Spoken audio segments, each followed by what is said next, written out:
Hello friends, welcome back to 30 Minutes Book Summaries. Today's book is one that I genuinely believe every single person watching this needs to hear. Not because it's motivational fluff, not because it tells you everything will be easy, but because it exposes the one thing that has been quietly sabotaging your life, probably for years. And that thing, your own doubt in yourself. The book is Believe in Yourself by Dr. Joseph Murphy. And we're going to experience this book through the story of one man, Ashish, whose journey from self-doubt to extraordinary success will feel uncomfortably familiar.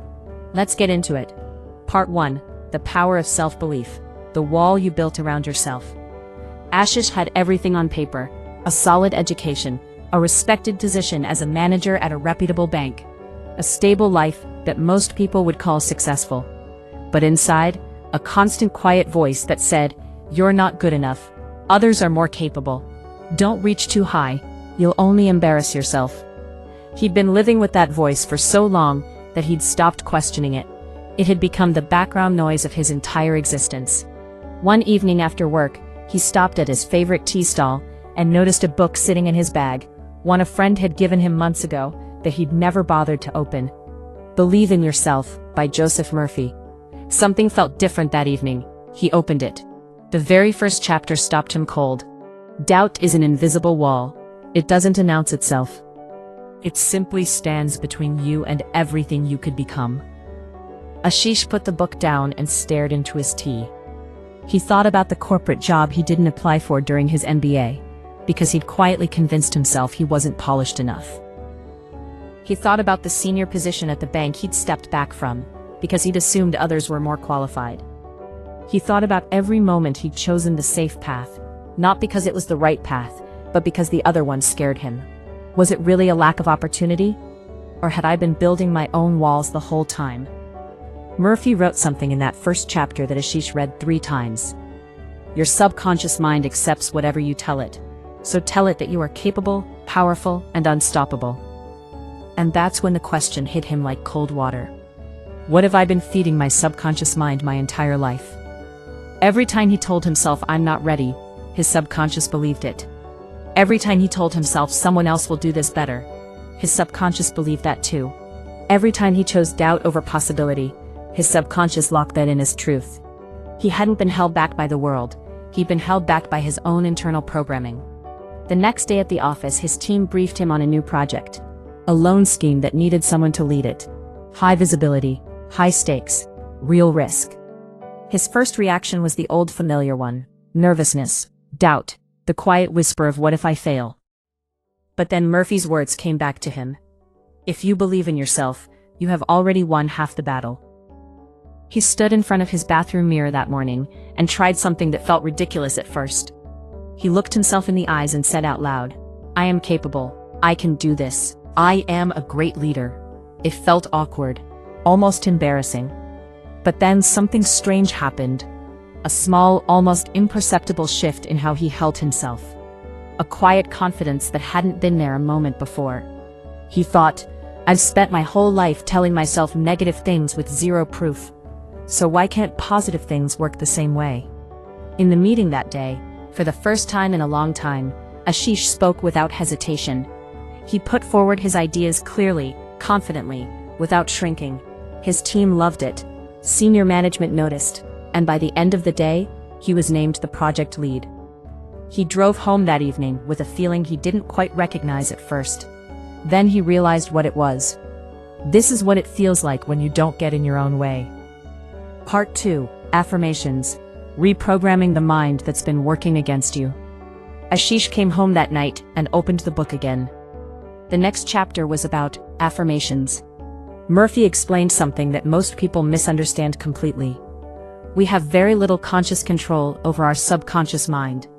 But affirmations are one of the few tools that actually reach it. Repeat them consistently, morning and night, and your subconscious will slowly begin to accept them as truth. Ashish's first reaction was skepticism. Can repeating words really change anything? But then he thought about it differently. He'd been repeating negative words to himself for decades.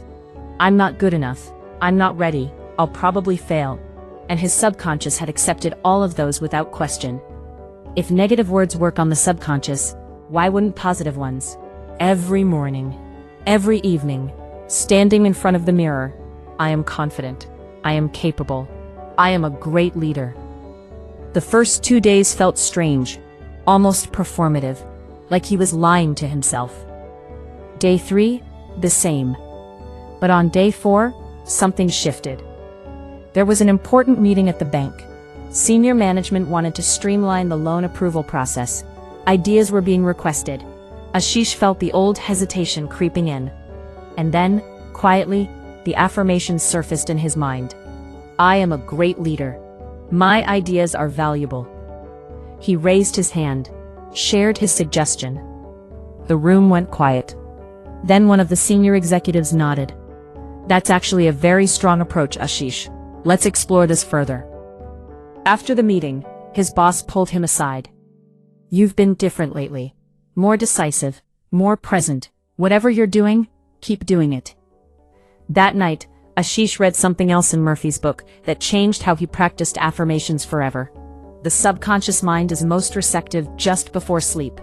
Affirmations spoken in those final moments before you drift off go deeper than any other time.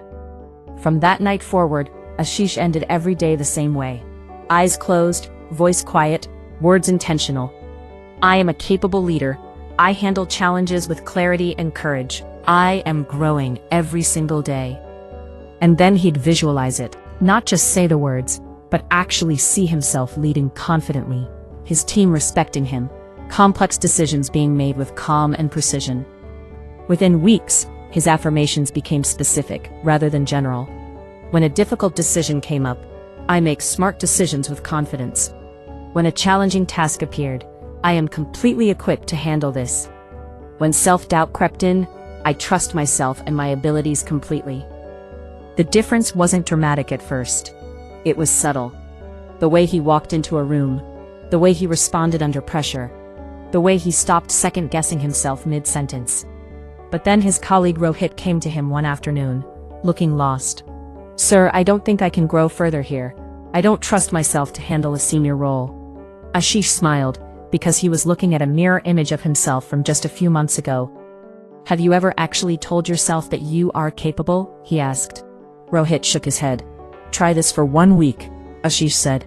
Every morning, look in the mirror and say, I am capable. I am growing. I am ready for challenges. Just 1 week, come back and tell me what happened. Rohit promised he would, and Ashish sat back at his desk and looked at the book, realizing that the man who had been drowning in self-doubt was now teaching someone else how to swim.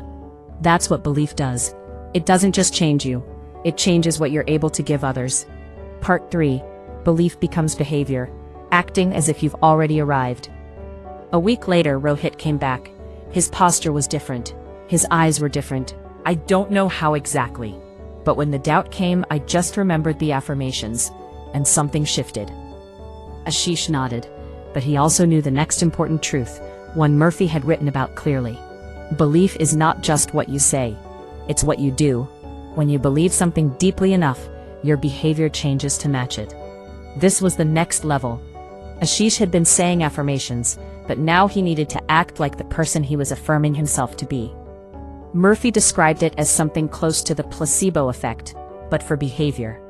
When the mind is genuinely convinced something is true, the body and actions follow. So Ashish made a decision. He would stop hoping to become a branch manager.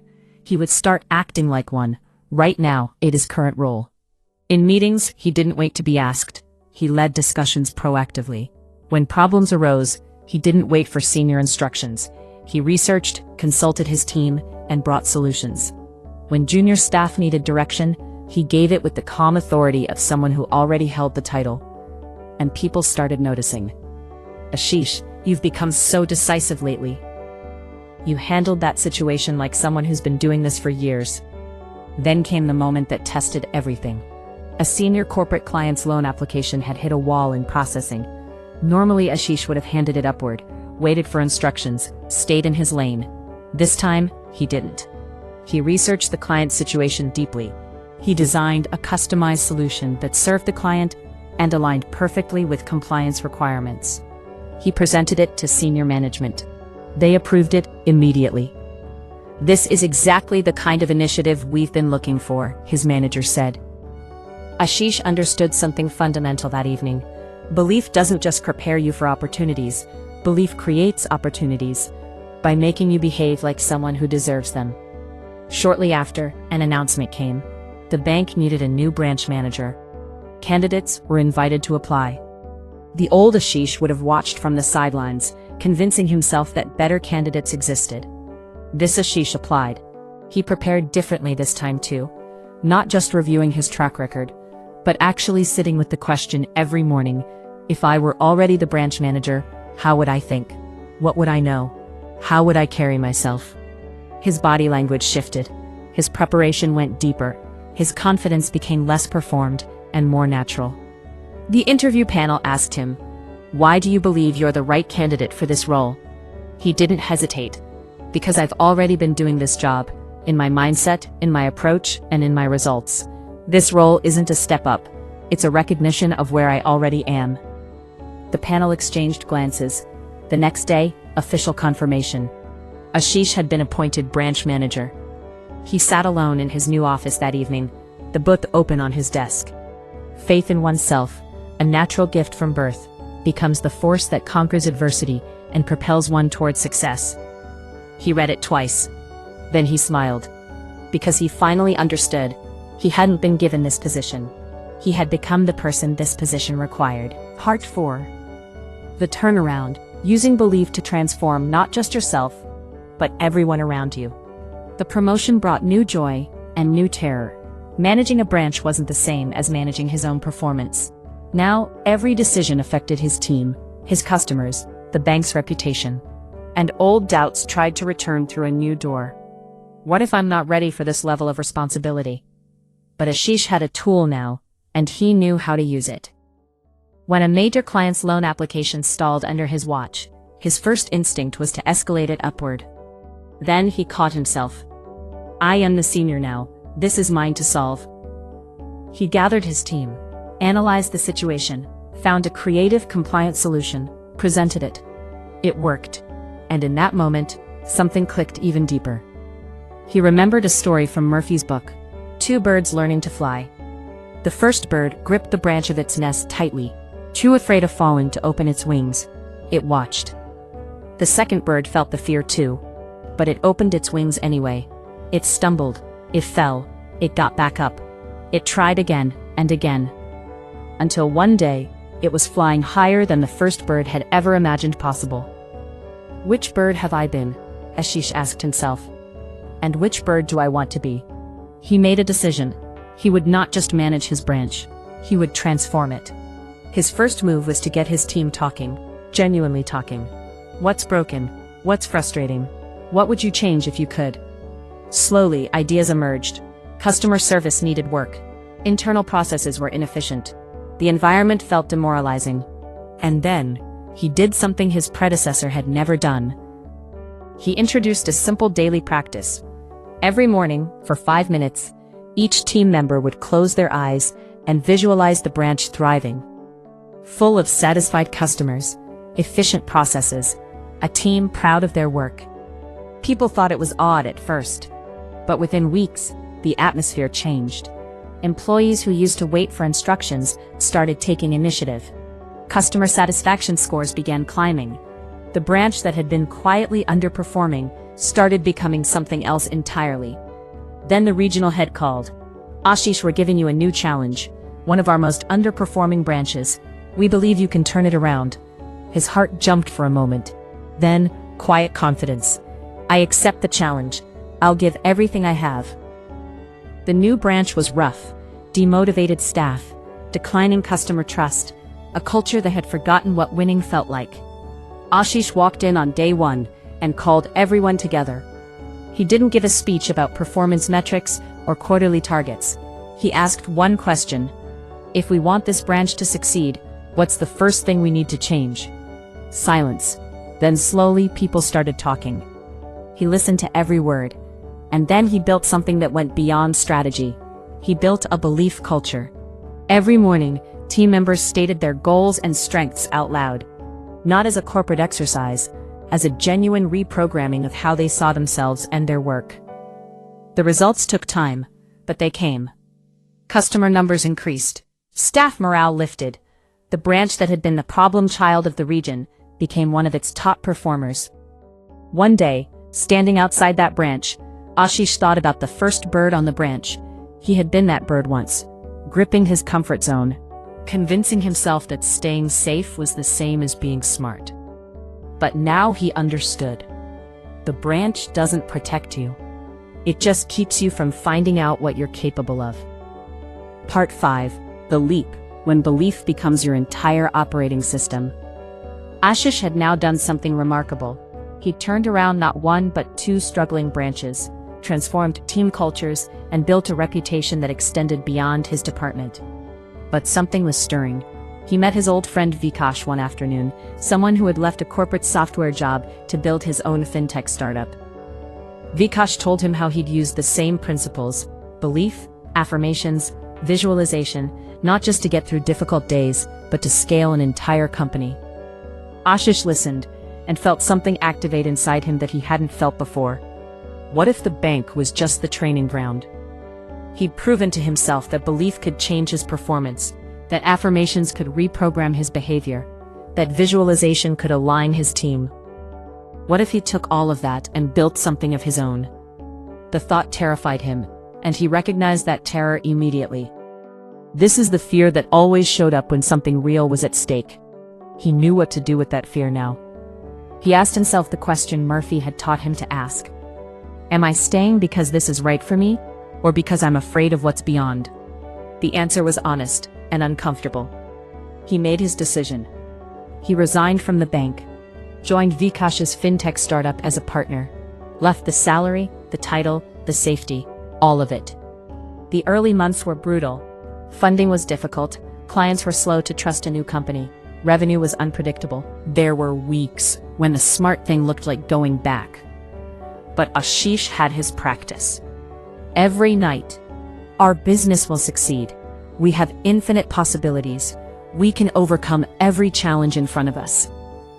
And every morning, the visualization, the startup thriving, investors believing, clients returning, the team proud. He introduced the same morning visualization practice to the startup team. 5 minutes, eyes closed, see the company at full capacity. It felt strange in a startup environment, bold, maybe even a little crazy. But slowly, traction came. Investors showed interest. Major clients came on board.